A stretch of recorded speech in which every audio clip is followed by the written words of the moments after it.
बेटा, मुझे बहुत तेज बुखार है। तुम्हारा आना तो संभव ना हो सकेगा, पर तुम अपने दोस्त रिजवान को फोन कर दो, जो कि बड़े अस्पताल में डॉक्टर है, तो मुझे बहुत सहारा हो जाएगा। मेरी हिम्मत खड़े होने की भी नहीं हो रही है। कांता जी ने कांपती आवाज में अपने बेटे रोहन से कहा। माँ, तुम भी गजब करती हो। कितना कहा था गांव का सब जमीन जायदाद बेचकर मेरे साथ शहर आ जाओ, लेकिन तुम्हें तो किसी की सुनना ही नहीं है। पर बेटा, तू तो जानता है पूरा जीवन यहाँ अपनों के बीच गुजारा है। तेरे शहर में मुझे कोई पहचानने वाला नहीं, कोई बात करने वाला नहीं। एक एक पल मेरा पहाड़ जैसे गुजरता है। यहाँ तो मेरे सभी अपने हैं, बंधु बांधव हैं। अच्छा माँ, ठीक है, अभी मैं एक बहुत ज़रूरी मीटिंग में हूँ। जैसे ही फुर्सत होता हूँ रिजवान को फ़ोन कर दूंगा। तब तक आप अपना ख्याल रखिए। या फिर आप छोटी को क्यों नहीं बुला लेती? 2 घंटे की दूरी पर ही तो है। वह 1-2 दिन आकर घर भी संभाल लेगी और आपका ख्याल भी रख लेगी। मैं आने की कोशिश करता, पर माँ, आप बुरा मत मानना, मेरी मजबूरी है। अभी मुझे ऑफिस से छुट्टी नहीं मिलेगी। आप समझने की कोशिश कीजिए। रोहन ने अपनी लाचारी प्रकट की। जितनी देर रोहन ने ये सब बातें करने में लगा दी, इतनी देर में तो वह रिजवान को फोन भी कर देता। रोहन से सलाह लेने के लिए तो कांता जी ने फोन नहीं किया था।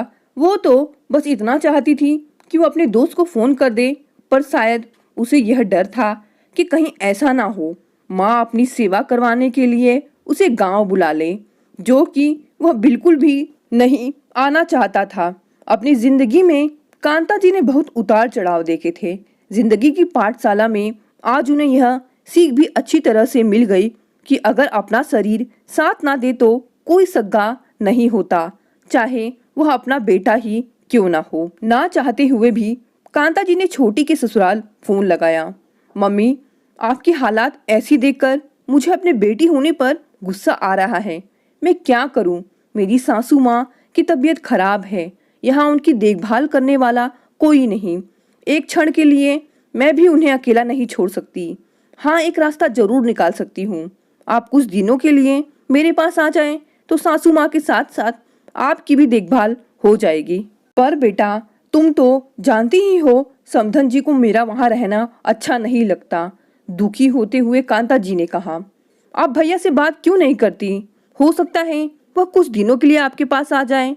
दोनों बच्चों से मिन्नतें करने में कांता जी की बची खुची हिम्मत जवाब दे चुकी थी। अब तो बुखार के कारण उन पर बेहोशी भी छाने लगी थी। उम्र की इस पड़ाव में अब किसी को उनकी शायद जरूरत नहीं थी, इसलिए उनके बुखार को भी गंभीरता से नहीं लिया जा रहा था। मन ही मन कांता जी सोच रही थी, क्या यही बच्चे हैं जिनके पालन पोषण करने में कभी उन्होंने अपना सुख रत्ती भर भी नहीं देखा। 30 बरस की थी जब जीवन साथी ने साथ छोड़ दिया था। जमाने के साथ लड़कर संघर्ष करके अपनी अकेले की दम पर दोनों बच्चों का भरण पोषण किया था उन्होंने। जहां एक और उनका बेटा बड़ा ऑफिसर बन गया था, वहीं बेटी के अच्छे संपन्न घर में हाथ पीले करके वह अपनी जिम्मेदारियों से मुक्त हो चुकी थी। अब ज्यादा देर न लगाते हुए कांता जी ने तुरंत एम्बुलेंस को फोन लगाया और अकेले ही अस्पताल जाने का निर्णय लिया। उनकी बीमारी की खबर मेहरी आशा ने पूरे मोहल्ले में बता दी थी। आशा अपने पति के द्वारा छोड़ी हुई मजबूर स्त्री थी। घर घर काम करके वह अपना और अपने 2 छोटे बच्चों का पेट पाल रही थी। जल्दी जल्दी आशा ने कांता जी की जरूरत के कपड़े, ब्रश, नहाने का साबुन इत्यादि जहां तक वह सोच सकती थी एक बैग में रख दिया था। कांता जी को इतनी तेज बुखार चढ़ा था कि वह बुखार के कारण कांप रही थी। जैसे ही एम्बुलेंस आई, आशा के भरोसे अपना घर सौंप कर कांता जी अस्पताल चली गई। अर्ध बेहोशी की हालत में उन्होंने एम्बुलेंस में आए कर्मचारी को डॉक्टर रिजवान के बारे में बता दिया था, इसलिए अस्पताल में भर्ती होने के लिए उन्हें ज़्यादा परेशानी का सामना नहीं करना पड़ा। डॉक्टर रिजवान की मदद से उन्हें सही चिकित्सीय परामर्श मिल गया था। खून की जांच की रिपोर्ट आने पर पता चला था कि उन्हें डेंगू हो गया है, जिसकी वजह से उनकी प्लेटलेट्स काउंट कम हो रही थी। डॉक्टर रिजवान को पता था कि कांता जी अकेली रहती हैं, इसलिए उन्होंने सख्त हिदायत दे दी थी, जब तक आप बिल्कुल ठीक नहीं हो जाती यहीं अस्पताल में रहिए। रोज सुबह आशा कांता जी के लिए खाना बनाकर ले आती, साथ में बाजार से फल ले आती। एक एक करके पड़ोसी भी उनको देखने आते। धीरे धीरे सभी के प्यार और साथ के साथ कांता जी ठीक हो रही थी। सबसे ज्यादा दुख तो उन्हें इस बात का था कि दोनों बच्चों को उन्होंने अपनी बीमारी की खबर दी थी। आज पूरे 2 दिन हो गए, किसी को उनकी सूद लेने की फुर्सत ना मिली। आशा के प्यार और सच्चे दिल से की गई देखरेख से कांता जी अब भविष्य के लिए मन ही मन कुछ निर्णय ले चुकी थी। आज पूरे 2 दिन बाद शाम को रोहन का फोन आया। लापरवाही वाले अंदाज में कांता जी से इठलाते हुए बोला, क्षमा कर दो माँ, मैं रिजवान को फोन नहीं कर पाया। अब आपकी तबीयत कैसी है?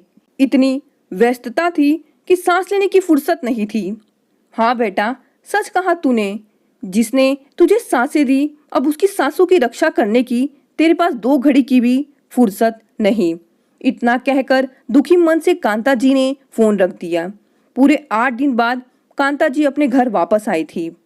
आशा ने पूरा घर करीने से साफ सुथरा रखा था। यह देखकर कांता जी की आंखों से आंसू लुढ़क कर गालों पर आ गए। उन आंसुओं को कांता जी ने अपने आंचल में समेट लिया, क्योंकि आज उन्हें जीवन की पाठशाला में एक नया शब्द इंसानियत जो सीखने मिला था, जिसकी गुरु आशा थी, जो बेगानी होती हुई भी अपनों से बढ़कर थी। आज गांव की अपनी पूरी जमीन जायदाद, घर, सब कुछ कांता जी ने अपनी वसीयत में आशा के नाम कर दिया था। अपनी बेटी छोटी और बेटा रोहन को फोन करके उन्होंने ये खबर दे दी थी। माँ के द्वारा उठाए जाने वाले इतने बड़े कदम की तो रोहन और छोटी को बिल्कुल भी आशा ना थी। जैसा कि कांता जी ने सोचा था, अगले ही दिन दोनों कांता जी के पास गांव में थे। आपके इतने बड़े कदम उठाने की वजह जान सकता हूँ मैं? अधिकार पूर्वक रोहन ने कहा। छोटी भी कहाँ पीछे हटने वाली थी। माँ, क्या मैं मर गई थी आपके लिए? जो सब कुछ आपने आशा के नाम कर दिया।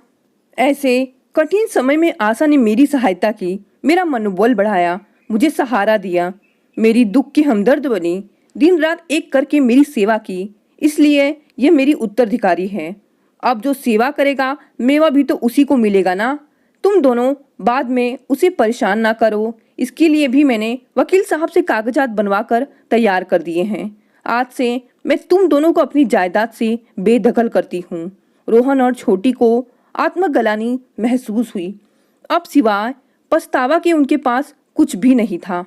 दोनों बच्चों की आंखों से बहते अविरल आंसू उनकी गलतियों का प्रायश्चित कर रहे थे।